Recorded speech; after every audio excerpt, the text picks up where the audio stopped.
ध्यान दे सभी लोग। कौन गया?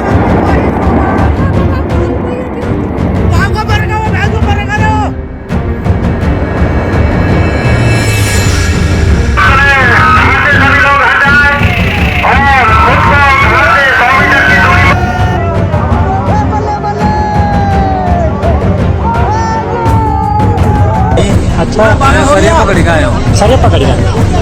अच्छा दिन होगा। ठीक ठीक ठीक। मौत का सामना करने के बाद जिंदगी का लम्हा क्या होता है उसे शब्दों में बयान नहीं किया जा सकता।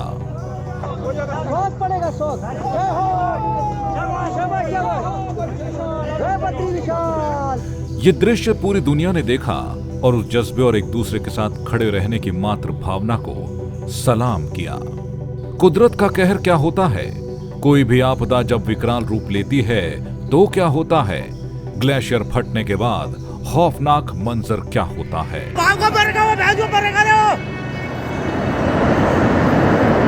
रविवार की सुबह जैसे ही 10:30 बजे लोगों को तबाही का वो मंजर दिखाई दिया जिसने सबको हिला कर रख दिया। जी हां, उत्तराखंड के चमोली जिले के जोशीमठ में ग्लेशियर के फटने से बाढ़ का तांडव सब कुछ रौंदते हुए आगे बढ़ रहा था। ऋषिगंगा पावर प्रोजेक्ट को तबाह करते हुए ये रैणी गांव के निकट ऋषिगंगा और धौलीगंगा में नजर आया। 2 विद्युत परियोजनाएं तबाह हो गईं तो लगभग 150 व्यक्तियों के लापता होने की सूचना है। सीमांत क्षेत्रों में पुल और सड़कों के साथ ही अन्य परिसंपत्तियों को भारी नुकसान पहुंचा।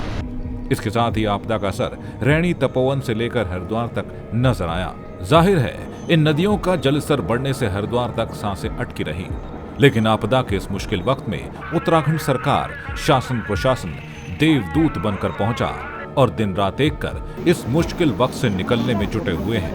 आपदा की यह खबर जैसे ही प्रदेश के मुख्यमंत्री त्रिवेंद्र सिंह रावत को हुई, उन्होंने तुरंत अपने सभी कार्यक्रमों को रद्द कर आपदा स्थल का रुख किया और पल पल घटना की जानकारी ले रहे हैं।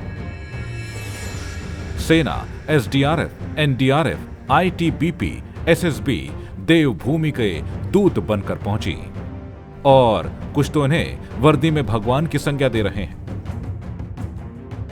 दुर्गम इलाकों के मुश्किल हालातों में ये काम कर रहे हैं और लोगों को मदद पहुंचा रहे हैं। आपको बता दें, प्रदेश के डीजीपी अशोक कुमार, जो हमेशा की तरह मुश्किल हालात में प्रदेश के लोगों के साथ खड़े रहते हैं, इस आपदा के बाद तुरंत एक्शन में आए और लगातार राहत और बचाव कार्य के साथ प्रभावित इलाकों और बाढ़ से खतरे वाले इलाकों की निगरानी रख रहे हैं। पुलिस अधिकारियों को वो लगातार निर्देश दे रहे हैं और प्रभावित इलाके में खुद भी पहुंचे हैं।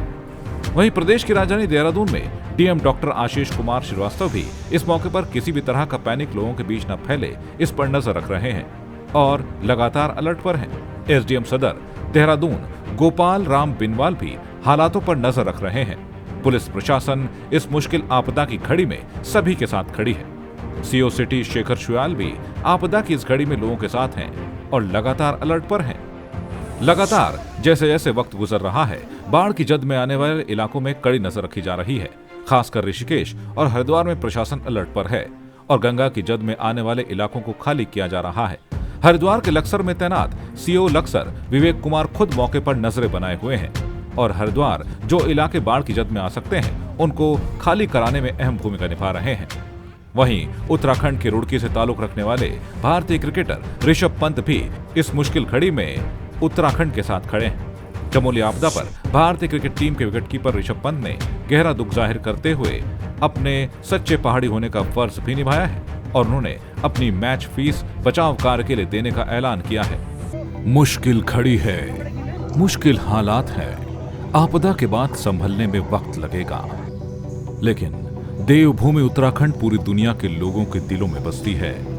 इसीलिए तो इस मुश्किल घड़ी में पूरा देश उत्तराखंड के साथ खड़ा है। सोशल मीडिया से लेकर हर जगह हर नागरिक के लबों पर इस आपदा से बाहर निकलने की दुआ है। देश एकजुट है, देश एकमुठ है। वक्त भले ही मुश्किल हो, लेकिन उत्तराखंड के साथ पूरा देश खड़ा है और यही तो हिंदुस्तान को बेहद खास बनाता है। ब्यूरो रिपोर्ट, जय भारत टीवी।